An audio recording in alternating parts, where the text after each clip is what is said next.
Hello and welcome to the MHG podcast. As usual, life can be a little bit miserable, life can be a little bit dark, so we're here to bring you as much light and as much joy as we possibly can.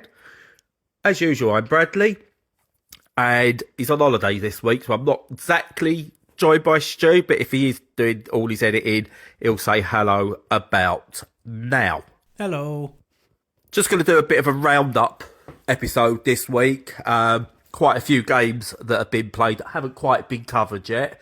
So just going to quickly give about a minute or two on each one and let you know what we think of them. So first up for me is the remaster of the Talos Principle, the Talos Principle Reawakened, which is pretty much as it says on the tin. It is a remaster of the original Talos Principle game that's had quite a few decent quality of life settings added, obviously a nice upscale with the visuals and everything, some new puzzles in there, things like that. It's not a massive change from the original game, and if you've played that, you'll know what you're getting from there. There's a new chapter added to it, which is really interesting. Had some really cool new puzzles and experiences in there. And the puzzle editor is there, and that's really good. And you'll see plenty of community creations, which personally I think go above and beyond what the game's designers have come up with some of them. It's really interesting what other people can pick up. If you've played the original and loved it, there's definitely stuff there for you to carry on picking up. If you've never played it, it's a great place to start. I've been playing it on Steam Deck, runs absolutely fine with maybe the odd dip, but yeah, it's absolutely outstanding. The just short of 35 quid for the game, I think it's worth it. I think what the upgrades that are there, you can definitely get in bundles with the Talos Principle 2 and stuff like that. But 35 quid, it's an all-time worth of game, so it's definitely worth picking up. Next up is a small little puzzle game called Hegzis, which I came across a few weeks back, and it just intrigued me. So it's a sort of Tetris-like game, but instead of folding blocks and everything, you get this hexagonal area to work in, and then you get given these little hexagon patterns that you have to place on the board. And if you create a line, whether it's horizontally or sort of vertically, diagonally more than anything, it will clear that line. And idea is you get different sets of goals you've got to complete. So it's how many lines do you clear? How many points can you get? That kind of thing. It's a pretty simple concept, but as the game plays, it adds more and more layers to the goals and power ups, I suppose, there are there. And it's just a nice, interesting puzzle game that, 3 quid, I think it comes in as, is just one to have there, pick up occasionally. Not overly spectacular. Definitely not creating a whole new genre, or it's not touching the likes of Tetris or Tetris Attack or anything like that. But harmless, challenging at times. Yeah, I just had great fun with it, and absolutely fine for 3 quid. Again, works absolutely spot on the Steam Deck. With Xbox controller support, or usual controller support, sorry. And even though it hasn't been verified, it should be at some point, I would imagine. And next is Freeride, which is best way to describe Freeride is it's an RPG, choices matter kind of thing, is the description on Steam anyway.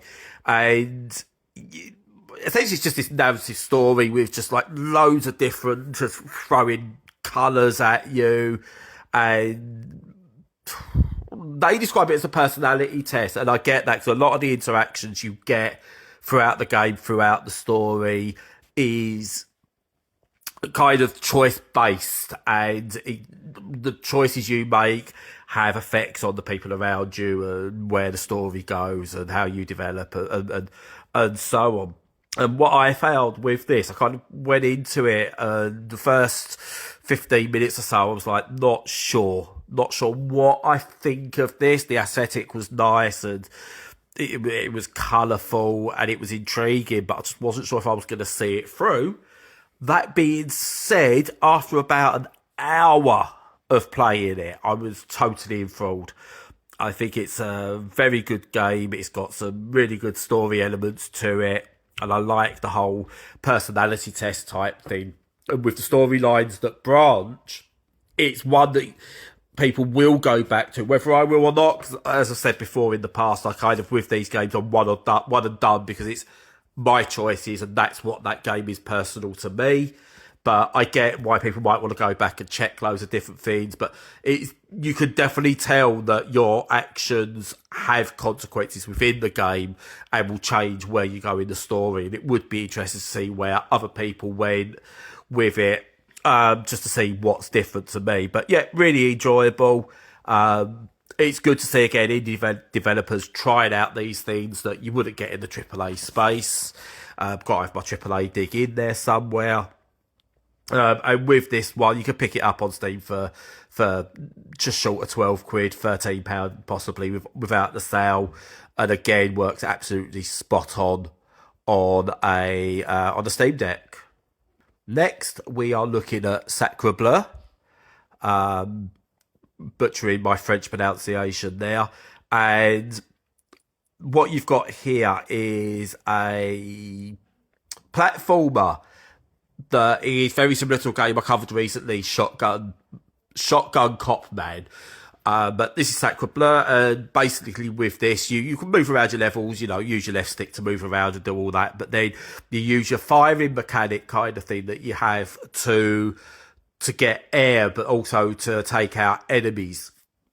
And what this one's got is, whereas Shotgun Cop Man was more M+, with the way it felt and played, this one's probably more Super Meat Boy crossed with Cuphead. So you're escaping and you're trying to get through these platform levels. And it's really exciting. But then you get like these bigger bosses you need to take on, and you use the manipulation you've got with your weapons to sort of jump around, gain edges, try and find different ways of taking on levels, as well as shooting or taking down other enemies. And it's really interesting in ways that you do this. So you'll get some might fire stuff at you, but you can fire back at them and rebound their bullets or their attacks. And you can take some head on. You can take others by almost stealth ways. There's loads of ways of doing it, and it's got a bit of definitely a speed run feel to it. It's not something I would be able to do. I'm definitely not a speedrunner when it comes to games. But one of the things it says it has, and again, I've not really tried out, it's got like streamer mode and things like that, where if you're playing on Twitch, people can join in and kind of adjust the mode slightly and give you more challenges and that sort of thing, which is really interesting. And this has, by default as well, rebindable controls. So on an accessibility point of view, that's really well needed, because I found that I had to change some on the Steam Deck, and rather than having to create a profile to create a controller profile, I could just do it all in game, which is nice, and it's not just relying on system level stuff. And again, different options for fonts and font sizing, that kind of thing, which is all really helpful. Aside from that, it's beautiful looking. It does get hectic. And yeah, again, really, really enjoyable. And another one that comes in at just over the £10 mark and runs absolutely perfectly on the Steam Deck. And lastly, for this week, on this longer roundup, StarVaders, which is one of those games that I right up my alley the second I saw it. So essentially, it's a deck builder, roguelike type thing, turn-based tactics. It's ticking all my levels of stuff I love to see in a game. And with this one, you're kind of tasked with defending a grid. So you've kind of got this 5x9 grid, I think it is. And what you need to do is defend the bottom area from dropping enemies. And it's turn-based, and you get different cards that you build, that you use. Some will be a move card, some will be attack cards. And because it's a deck builder, the more you play, the more you unlock. So you'll do a few runs and you'll lose, but you're gradually building your option that you can get in your deck.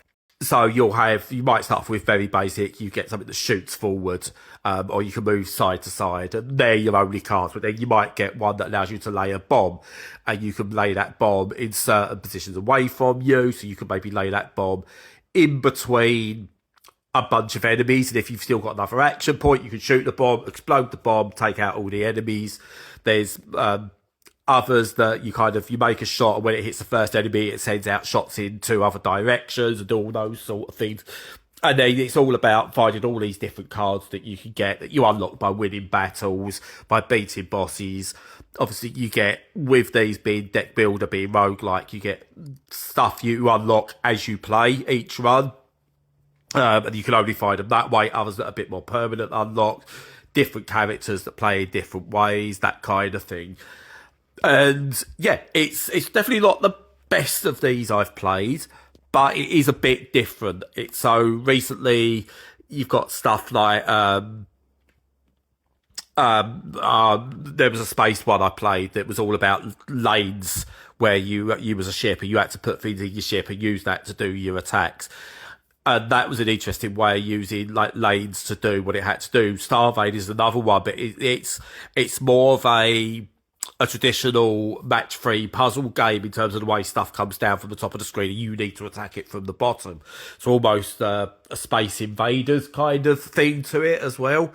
But it's turn-based, it's the deck building means that you can take your time with it, and I found it a great one to play whilst having something on the TV or engaging in a conversation or something, because you could just take a turn, have your chat, watch a bit of the TV, take your next turn, that kind of thing.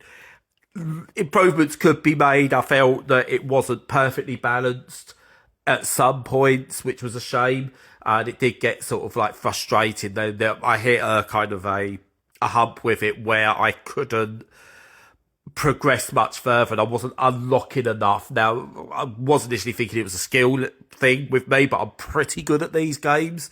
It's one job where I've kind of picked up over the years rather than lose my ability. So I think there was just an element where it was giving you stuff that you could unlock, and then it hit a point where there was still plenty to unlock, but it was a bit more of a grind. But then when you get over that hump, it's almost like it was unlocking some cards that I could start using that changed up the game for me, but getting to that point was a bit long and it could be frustrating. But apart from that, I definitely think it's one worth having if you're into deck builders, you're after something a little bit different to the usual Slay the Spires or Monster Trains or something. It's a different style one. And again, like everything I've played so far, works absolutely brilliantly on the Steam Deck. And with that, I'll pass back to Stu, who will close us out, and obviously he's now got to do a whole bunch of editing, so I will be quiet now. Yeah, thanks, Brad. I've been on holiday, as they've said, for the week, which has been great. No work, but unfortunately no games as well, so didn't have anything to report. I've been playing the demo of Metal Eden, which is good. It's got some caveats. I'm probably going to talk about that in the future because I'll probably pick that one up. It's impressed me enough to go for. And I've also been playing Rakugaki, but only a small amount, so not enough to chat about so far. Next week, probably. But anyway, in the meantime, thanks for listening. Make sure you're following all of our content on the socials. Check out the website. Have a look on YouTube. Join us on Discord to chat if you like. And, as usual, stay safe and stay sane.